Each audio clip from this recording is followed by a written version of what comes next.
ሰላም ቅመሞቼ እንዴት ናችሁ? በያላችሁበት ሰላማችሁ ይብዛ። በመላው ዓለም ተበታትናችሁ ያላችሁ ኢትዮጵያውያኖች እንዴት ናችሁ?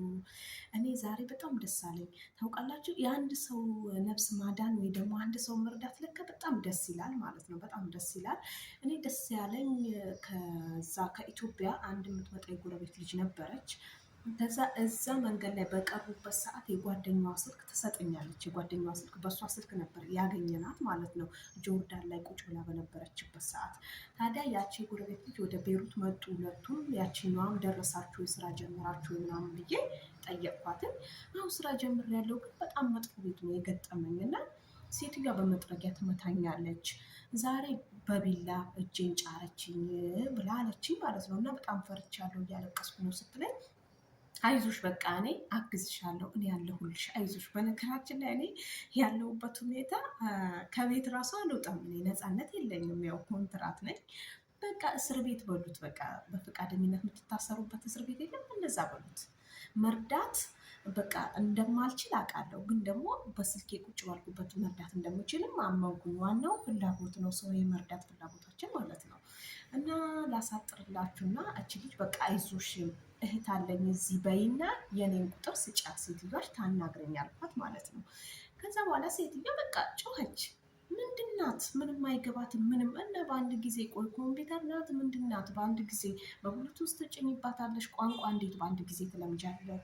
ጊዜ ስጫት፣ እህቴ ናት እና ጊዜ ስጫት። ከተመቸችሽ አስረ ካልተመቸችሽ ቢሮ መልሻት እንጂ እንዳትመቻት አልኳት ማለት ነው። ከዚህ ሴትዮ በጣም ስነ ስርዓት የላትም። እኔንም በቃ ተቆጣችን። ምን አለች? ከዛ ቢሆንም ግን ትናንትና ወደ ቢሮ መለሰቻት ማለት ነው። እና በጣም ነው ደስ ያለኝ እውነት በጣም በቃ ወይኔ ያልኩኝ። ለካ መልካም ስራ የሚሰሩ ሰዎች ብዙ ጊዜ ደጋግሞ መልካም ስራ የሚሰሩት ከዛ መልካም ስራ ውስጥ የሚያገኙት ደስታ ስላለ ነው። እና የአንድ ሰው ፈገግታ በጣም ደስ ይላል። መርዳት እንኳን ባትችሉ መጣር። እኔ በጣም ነበር ያሳዘነችኝ። በቃ እንዴት ላርጋት? እኔ ከቤት አልወጣም። ቢሆንም ግን የተሻሉ ቤሩት ውስጥ ደግሞ የሚንቀሳቀሱ ሰዎች እንዳሉ አውቃለሁ። እነሱ ጋር አንድ ስልክ ብደውል ይተባበሯታል ብዬ አመንኩኝ። ሎኬሽኗን በዋትሳፕ እንድትልክልኝ አረኩኝ። ምናልባት ችግር ላይ ከወደቀች ብዬ ግን እንደፈራሁትም ነገሮች አልጠነከሩም። ያው ሴትዮዋ እህት አለኝ ስትል በቃ ሰው እንዳላችሁ ራሱ ሲያውቁ ይፈራሉ። እና ልላቸው የፈለኩት ምንድነው ስልክ ተቀያየሩ። እንደዚህ መንገድ ላይ በምታርፉበት ሰዓት ስልክ ተቀያየሩ።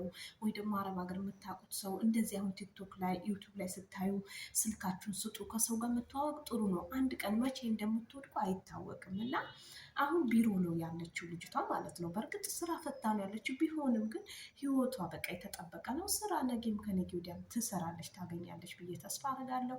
ወደፊትም ደግሞ ያው ስልኬ ስለያዘች ያው ግንኙነታችን እንደሚቀጥል ተስፋ አደርጋለሁ ማለት ነው።